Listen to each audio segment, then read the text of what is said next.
하나님은 언제나 여러분을 사랑하십니다. 그걸 그게 이제 믿어지는 것이 믿음이죠. 여기 지금 새로 오신 분들도 있어서 다시 설명드리면, 사실 믿음이라고 하는 것은 내가 가지려고 해서 가져지는 것이 아니라 하나님이 주셔야 믿어지는 거거든요. 그래서 이 믿음을 성경에선 하나님의 선물이다. 그래서 내가 믿음 있는 걸 가지고 누구든지 자랑할 수가 없다. 왜냐하면 선물로 받은 것이니까.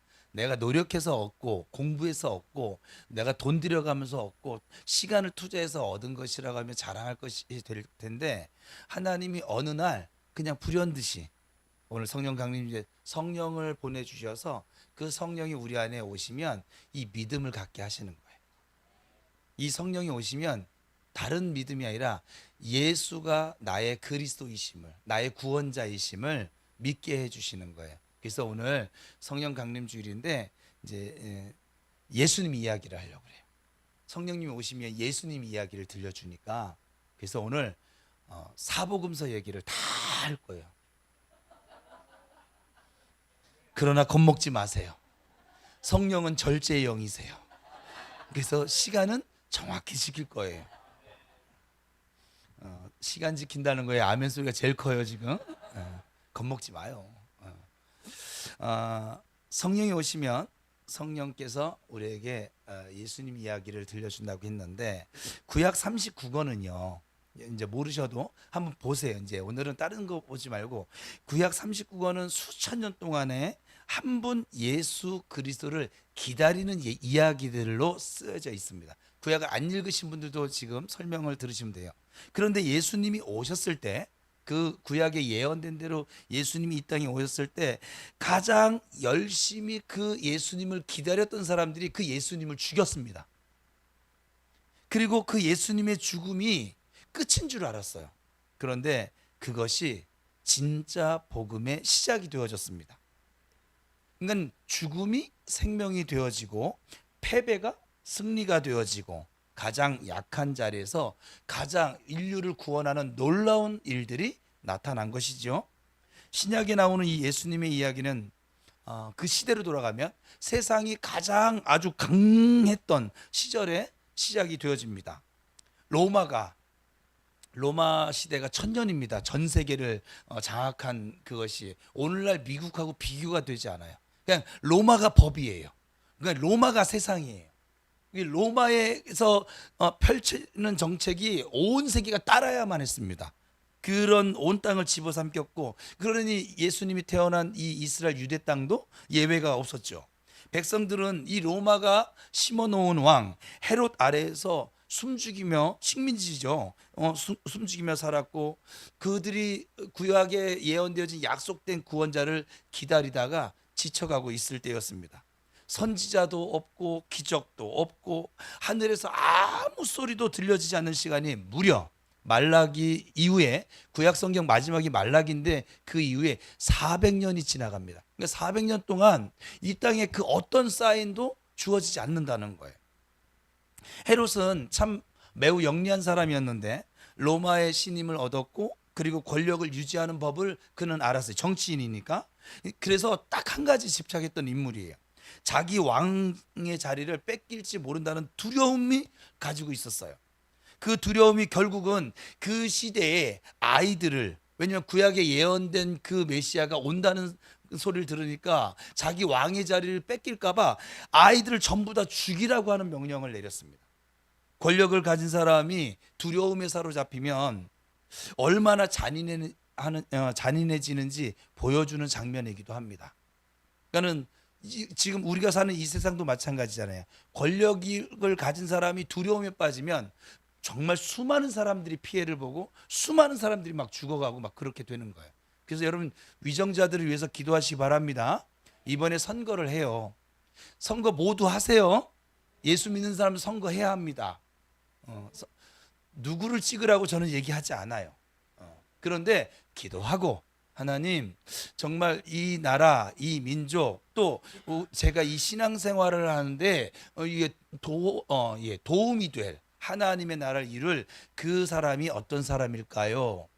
그렇게 기도하고 마음 주신 대로 기도하시고, 그래도 모르겠으면 저한테 와서 물으세요. 그러면 저는 안 알려줄 거예요. 우리 교회는 정치 얘기를 정말 일도 안 할 거예요. 그냥 여러분 이렇게 주어진 마음대로 하세요. 마음대로. 근데 기도하고 하셨으면 좋겠어요. 하나님이 우리 사람들의 마음을 이끌어서 그 선거도 이루어 가실 줄로 믿습니다. 자, 그 침묵이 끝나던 날, 400년의 하나님의 침묵이 끝나던 날, 하나님이 약속을 이루시려고 선택하신 장소, 메시아를 보내는 선택하신 장소가 어디냐? 마구간이었습니다.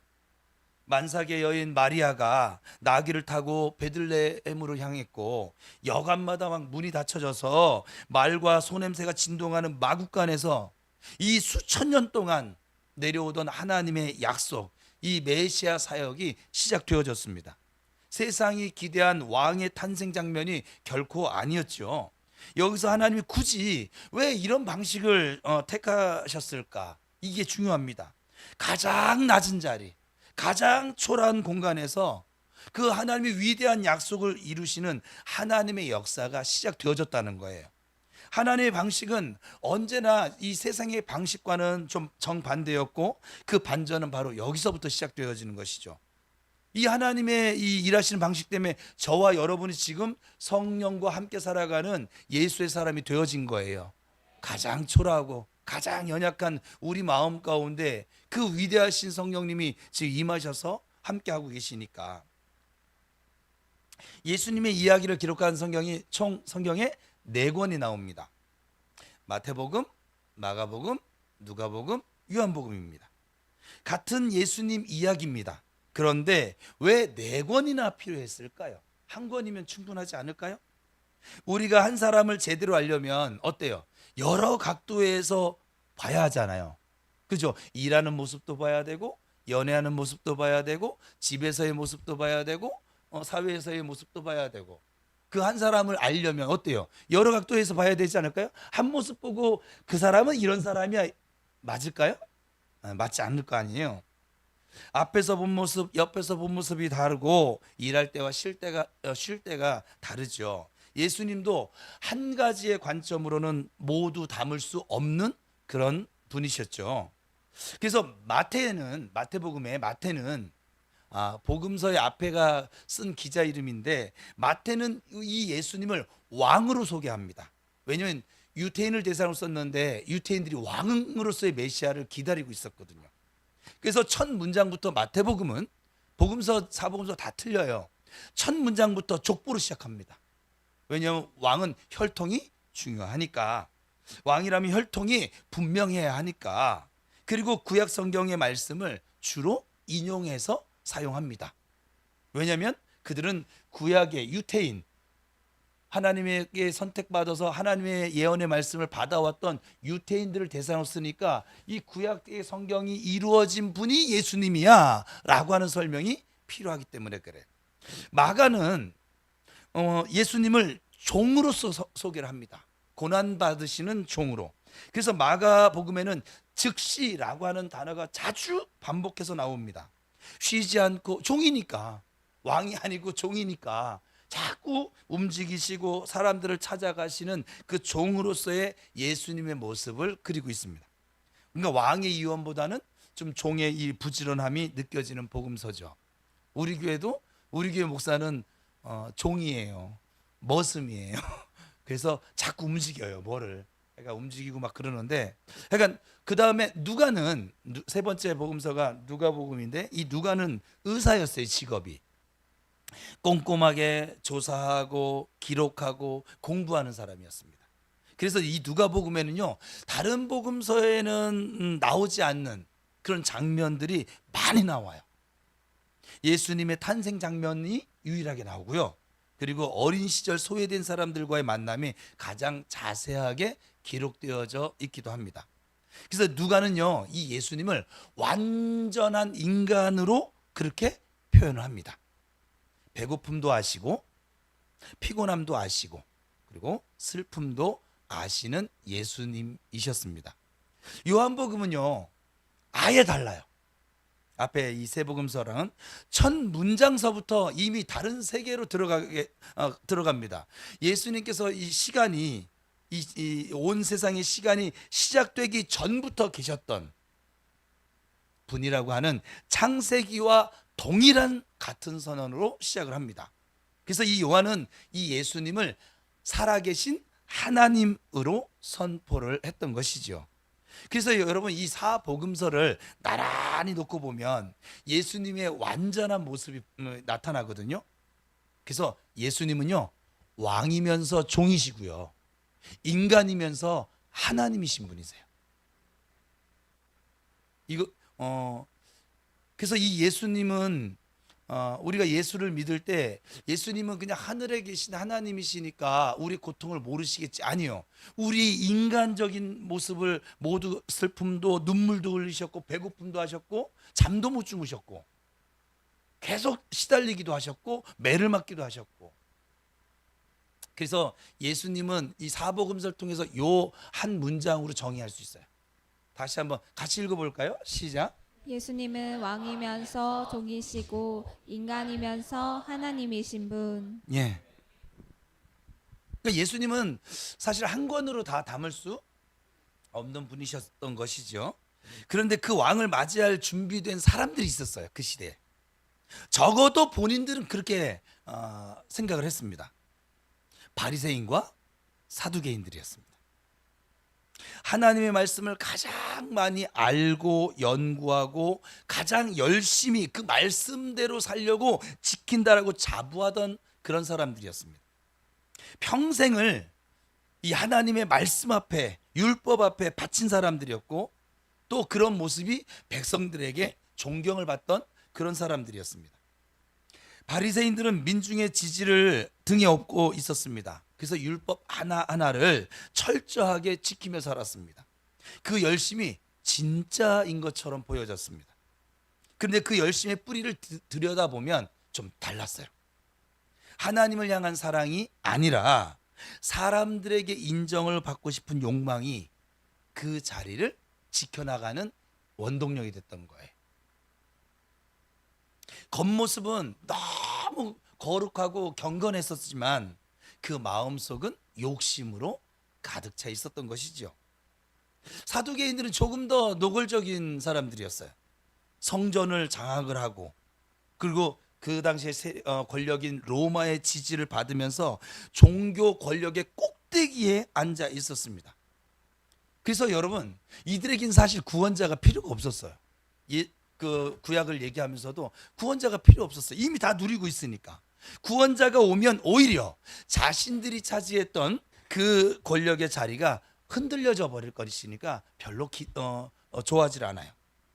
진리보다는 그들이 차지하고 있는 그 권력의 자리가 먼저였고요. 하나님보다는 이 세상에서 자기들이 지금 누리고 있는 권력이 먼저였습니다. 그래서 권력이 그들의 눈을 멀게 만든 것이죠. 예수님, 지금 이 시대도 똑같습니다. 예수님이 오셔서 딱 한마디 하셨어요. 그들에게. 너희가 그토록 지키는 그 율법, 그 안에 하나님을 향한, 나를 향한 마음이 있느냐, 이거였어요. 마음이 내게서 멀다는 거예요. 그 한마디가 이들의 세계를 뒤흔들어 버렸어요. 그 당시에 이 권력을 지니고 있는 이 그룹을 뒤흔들어 버렸어요. 그들이 그동안 열심히 쌓아올린 모든 것이 한순간에 그냥 흔들려 버린 거예요. 사람은 자기가 확신을 가지고 있던 세계가 흔들릴 때 이 진리를 받아들이지 않습니다. 제거하려고 합니다. 결국 이 마음들이 십자가로 이어집니다. 예수님이 산에 오르셨어요. 그리고 입을 여셨어요. 그날 하신 말씀이 요즘 우리 수요기도회 때 나누고 있는 산상수훈입니다. 율법 학자들이 평생을 연구해도 다 못한 말씀을 예수님께서 단숨에 하셨습니다. 사람들이 놀랐어요. 권위 있는 자처럼 가르치셨기 때문에 그래요. 그때까지 들어본 적이 없는 그런 방식이었습니다. 심령이 가난한 자가 복이 있다. 첫 문장부터 세상의 기준을 뒤집어 엎었습니다. 우리 수요기도에 참여하신 분들은 다 알아들으실 텐데 세상은 강한 자가 복이 있다고 말을 하거든요. 지금도 여러분도 그렇게 생각하잖아요.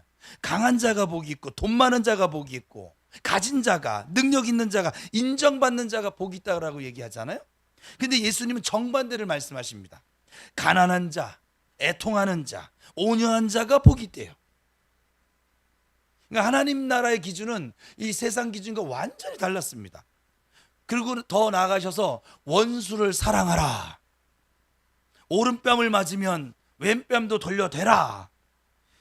이 말씀이요, 지금 수천 년이 지난 지금도 사실은 우리가, 예수 믿는 우리마저도 가장 순종하기 싫은 말씀이기도 합니다.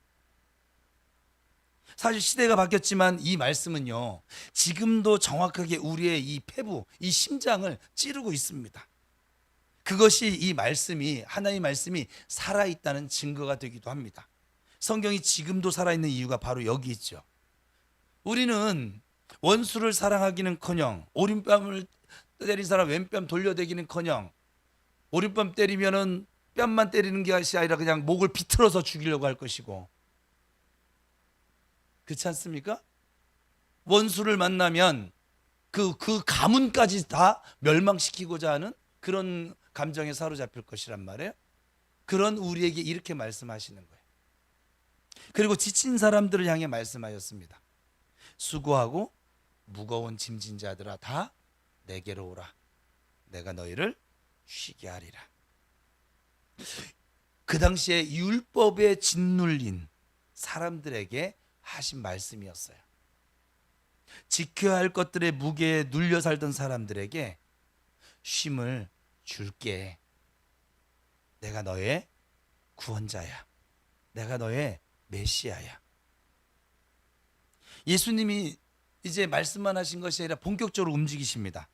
짧은 시간이긴 했지만 세상이 한 번도 본 적 없는 일들이 발생되어지기 시작했어요. 소경이 눈을 뜹니다. 문둥병자가 깨끗해집니다. 죽은 자가 무덤에서 막 걸어 나옵니다. 기적이 일상이 되는 순간들이었습니다. 그런데 진짜 놀라운 것은 기적 자체가 아니었어요. 그분이 하시는 말씀이었습니다. 나사로는 죽은 지 나흘이 된 사람이었어요. 이미 냄새가 난다고 했습니다. 그러니까 우리 생물학적으로 이미 끝난 사람이에요.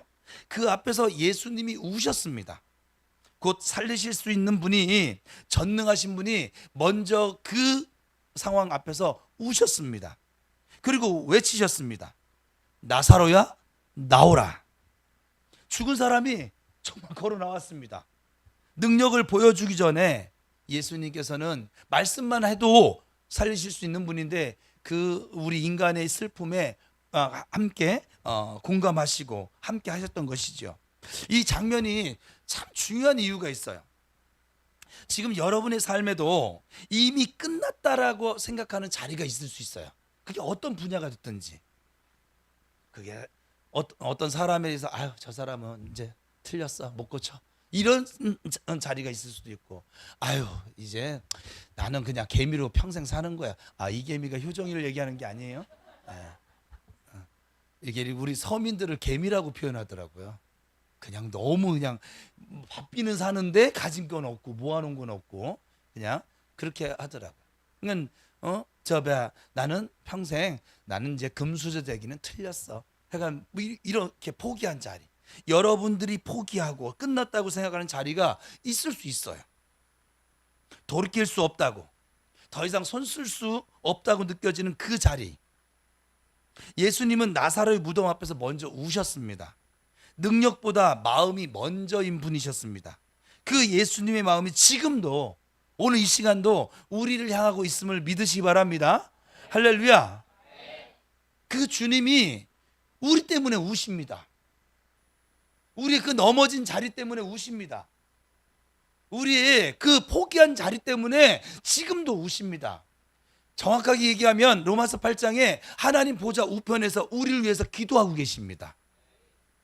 더 정확하게 얘기하면 오늘 우리 가운데 임하시는 성령님께서는 탄식함으로, 우심으로 우리를 위해서 지금 기도하고 계십니다. 그래서 저와 여러분이 지금 이 자리에 앉아 있을 수 있는 이유예요.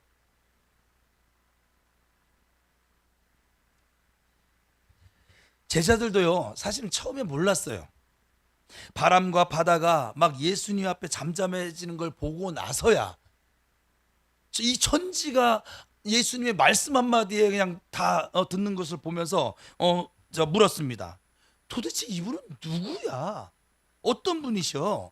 그때 베드로가 대답을 합니다. 주는 그리스도시요 살아계신 하나님의 아들입니다. 그 고백이 나오는 순간 예수님께서 말씀을 하십니다. 이제 내가 예루살렘으로 가야 한다. 거기서 내가 죽임을 당할 것이다. 제자들이 말렸어요. 예수님은 단호하셨습니다. 왜냐하면 이것이 내가 이 땅에 온 이유야. 6월절이었습니다. 예루살렘이 아주 들썩였습니다.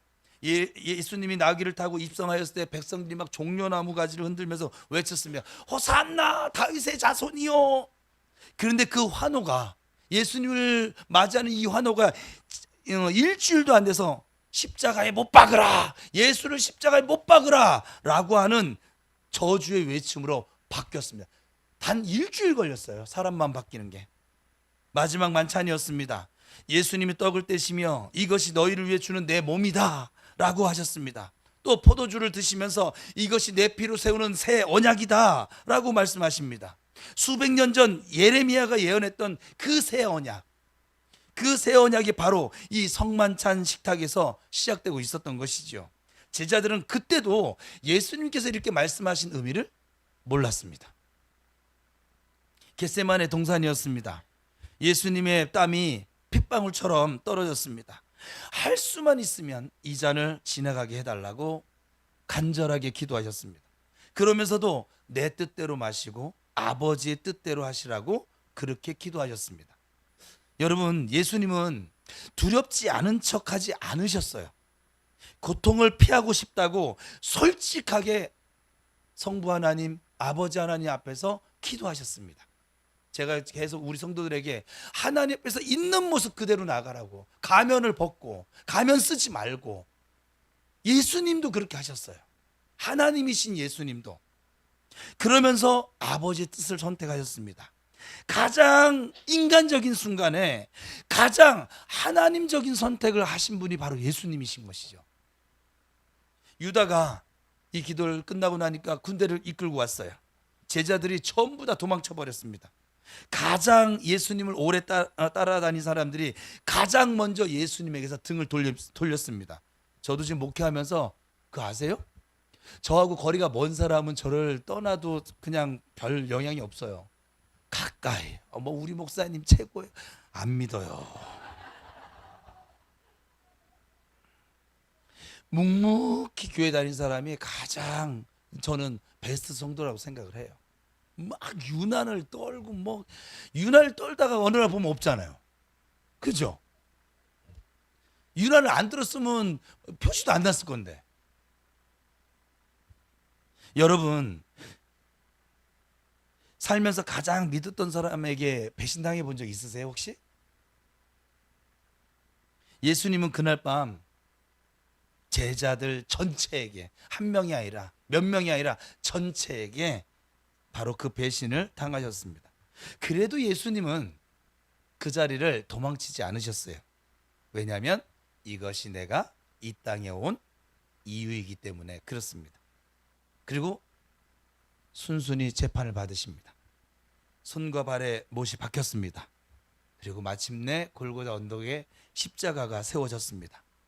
여러분, 그 구약에서 아브라함이 아들 이삭을 데리고 올라갔던 그 모리아산이 바로 예수님의 십자가 세워진 골고다 언덕이었습니다. 아브라함 때는 순양이 준비되어졌죠. 여호와 이레였었죠. 그러나 이번에는 좀 달랐죠. 대신할 어린 양이 없었습니다. 예수님 자신이 그 어린 양이셨기 때문에 그렇습니다. 구약 전체가 가리켜온 장면이 바로 이 순간이었습니다. 온 땅에 어둠이 임했습니다. 예수님이 외치셨습니다. 다 이루었다. 그리고 숨을 거두셨습니다. 그 순간에 성전에 있던 휘장이 위에서 아래로 찢어졌습니다. 하나님과 사람 사이를 죄로 말미암아 가리워졌던 그 휘장이 찢어졌습니다. 그 두꺼웠던 죄의 벽이 무너졌습니다. 에덴에서 시작되어졌던 그 죄의 분리가 이 순간에 끝나버렸습니다. 아무도 예상하지 못한, 저 사탄조차도 예상하지 못한 방식으로 하나님이 이 죄를 물리치셨습니다. 사흘이 지났습니다. 새벽 짙은 어둠이 채 가시지도 않은 시간이었습니다. 여인들이 향품을 들고 시신에 바르려고 무덤으로 향했습니다. 사실 그들에게 부활은 기대 밖의 일이었거든요. 그저 마지막 그들이 사랑했던 예수님에 대한 예를 갖추기 위해서 갔던 것이죠. 그런데 무덤이 비어져 있는 거예요. 돌이 굴려져 있었고 안에는 아무것도 없었습니다.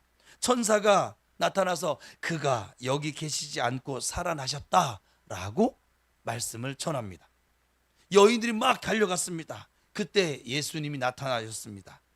또 제자들에게, 엠마오로 가던 두 사람에게, 그리고 한 자리에 모인 그 500여 명의 사람들에게 나타나셨습니다.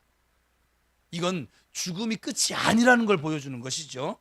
아담 이후로 모든 사람을 묶고 있던 죄의 사슬이, 사망의 사슬이 끊어진 것을 보여주는 장면입니다.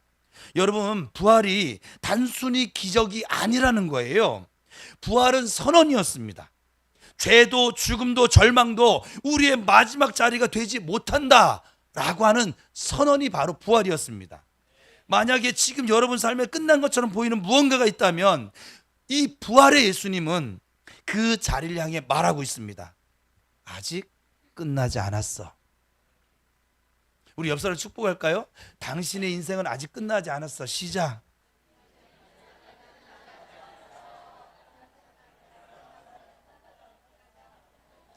우리 교회 버전으로 한다고 하면 당신은 지금 마침내를 향하여 너무 길죠. 마침내가 기다리고 있어. 시작.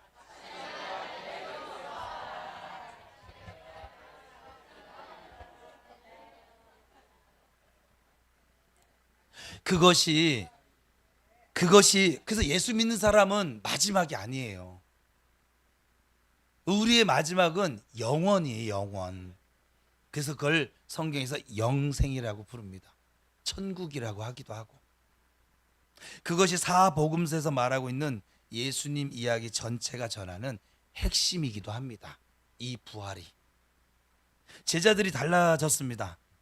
도망치던 사람들이 담대해졌어요. 부인했던 사람들이 목숨을 겁니다. 사람이 이렇게 바뀌려면 어떤 단순한 감동으로 이렇게 바뀌는 건 불가능합니다. 그들이 정말로 부활하신 예수님을 만났다는 것 외에 달리 설명할 방법이 사실은 없어요. 예수님이 승천하시기 전 마지막으로 말씀하셨습니다. 모든 민족을 제자로 삼으라고. 세상 끝날까지 내가 너희와 항상 함께 있겠다고. 예루살렘 다락방이었습니다. 제자들이 모여 있었어요? 두려웠습니다. 왜냐하면 그때 예수님 십자가 달리신 이후에 막 핍박이 시작됐으니까. 예수님이 떠나셨고 언제 예수님 따르던 자기들이 잡혀갈지 몰랐거든요. 그런데 예수님이 약속하신 것이 있었습니다. 성령을, 내가 떠나가면 너에게 성령을 보내줄 거야. 그것이 바로 아까 읽었던 오늘 본문이에요. 다시 한번 읽어봅시다. 시작. 내가 아직 너희와 함께 있어서 이 말을 너희에게 하였거니와 보혜사 곧 아버지께서 내 이름으로 보내실 성령 그가 너희에게 모든 것을 가르치고 내가 너희에게 말한 모든 것을 생각나게 하리라. 이 부활하신 예수님께서 40일 동안 함께 계시다가 다시 약속하셨습니다.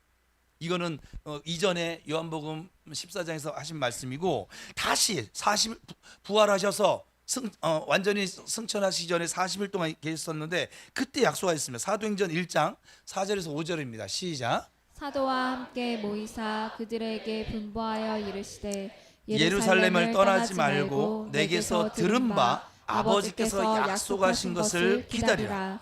요한은 물로 세례를 베풀었으나 너희는 몇 날이 못되어 성령으로 세례를 받으리라 하셨느니라. 아멘. 제자들은 이 예수님의 약속만 붙들고 기다렸습니다. 할 수 있는 것이 사실은 기다리는 것밖에 할 것이 없었습니다. 기도하는데요, 갑자기 하늘에서 강한 바람 소리가 났습니다. 불의 혀 같은 것이 각 사람 위에 임했습니다. 성령이 임하신 그 순간 모든 것이 바뀌었습니다. 얼마 전까지 도망치던 그 베드로가 수천 명 앞에다 두고 일어섰고 입을 열어 복음을 전합니다. 두려움이 사라진 것이죠.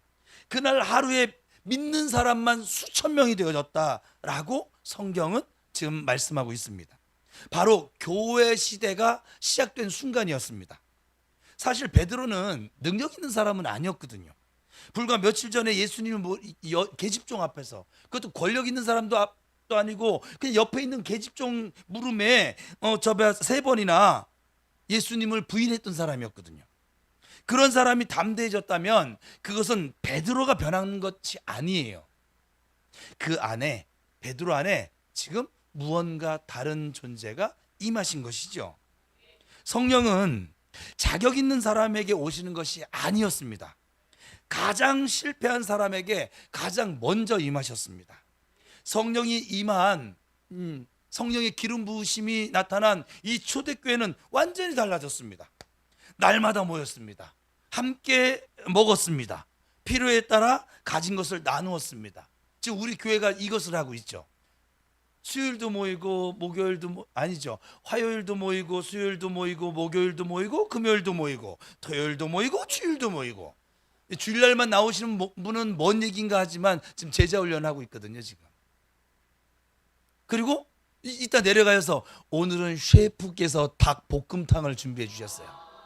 우리 유흥 성도신데 저분이 모든 요리사 자격증을 다 가지고 계시더라고요. 근데 제가 아주 지금 막 가슴 떨리는데 가서 이제 맛을 볼 건데, 우리 교회 셰프들이, 우리 또 얼마 전에는 우리 전문양 성도님이, 저분도 셰프세요. 저분이 또 이제 황제 수제비, 수요일 날 안 나와서 못 먹으신 분들은 말을 하지 마세요. 기가 막힙니다. 근데 당신 성이 안 차가지고 다음에 한 번 더 하겠대요. 기회는 한 번 더 있어요. 그러니까 교회가 이런 곳이에요. 같이 모이고 같이 위로하고 하나님 찬양하고 또 함께 음식도 나누고 또 각자의 필요에 따라 가진 것을 좀 많이 가진 사람들은 이때를 위함이고 나눠주고. 그러니까 우리 교회가 이 크지 않은 교회인데도 지금 엄청나게 선교를 하고 있어요. 지금 우리 교회를 통해 35명의 아이들이 지금 인생이 세워지고 있습니다. 또 마을에 우물이 생겨지고 있고요. 북한의 아이들에게 학용품이 전달되고 있고요. 그리고 지금 중국 단동 땅에 복음이 전해지고 있습니다. 또 이 지역 주민들에게 붕어빵이 전달되고 있고, 그리고 복음이 전달되고 있습니다. 화려한 건물도 없었고요. 이 초대교회는 조직도 없었습니다. 그런데 날마다 구원받는 사람이 더해졌습니다. 진짜 교회가 무엇인지 보여주는 장면이었죠. 그러니까 교회는 건물이 아니라 사람이었고 제도가 아니라 사랑이었습니다. 교회 본질이에요. 그리고 그 불씨는, 그 성령이 임한 불씨는 꺼지질 않았습니다. 그런데 그 불씨를 끄려고 하는 사람들이 나타났죠. 박해가 시작됐습니다. 이게 우리 세계 역사 가운데 박해 시대예요. 지도자들이 막 사도들을 막 잡아 가두고 때렸고, 그리고 예수 이야기를, 복음을 전하지 말라고 그들의 입을 막으려고 했습니다. 그런데 아주 이상한 일이 벌어지는 거예요. 때릴수록, 그들을 핍박할수록, 박해할수록 성령과 함께 복음이 전 세계로 퍼져나가는 거예요. 성령의 사람들을 막으려고 했던 핍박이 오히려 복음의 날개를 달아준 격이 되어버려 버렸어요. 그래서 지금은 전 세계가 다 이 복음을 듣고 있죠. 그래서 우리도 지금 예수를 믿게 된 것이고, 그 한복판에 성령과 함께하는 스데반 집사가 있었습니다. 공회 앞에 섰을 때 그의 얼굴이 천사의 얼굴 같았다라고 그렇게 표현을 하고 있습니다. 스데반이 아브람, 그 믿음의 조상 아브람부터 시작을 해서, 저는 지금 아브람부터 시작 안 했어요. 사복음서부터 시작했어요. 너무 길어. 근데 그들은 왜 아브람부터 얘기했냐면 이미 그 구약 성경을 알고 있어요, 모르고 있어요? 알고 있으니까 그렇게 대충 간략하게 설명해도 다 알아듣는 거예요. 지금 제가 이렇게 설명하는데 수요일도 나오고 금요일도 나오고 나오시는 분들은 다 알아듣고 있어요. 근데 이제 수요일도 안 나오고 금요일도 안 나오고 주일날만 나오시는 분, 그 성경 안 읽으시는 분은 저게 뭔 소리래 뭐 이러고 있겠죠 지금. 아브라함으로부터 시작을 해서 이 스데반 집사가, 그러니까 우리 교회 집사님 중에서도 이런 분 나왔으면 좋겠어. 예? 아브라함부터 시작해서 예수님까지 이스라엘 전체 역사를 쫙 풀어냅니다. 그리고 말했습니다. 너희가 그 예수를 죽였어.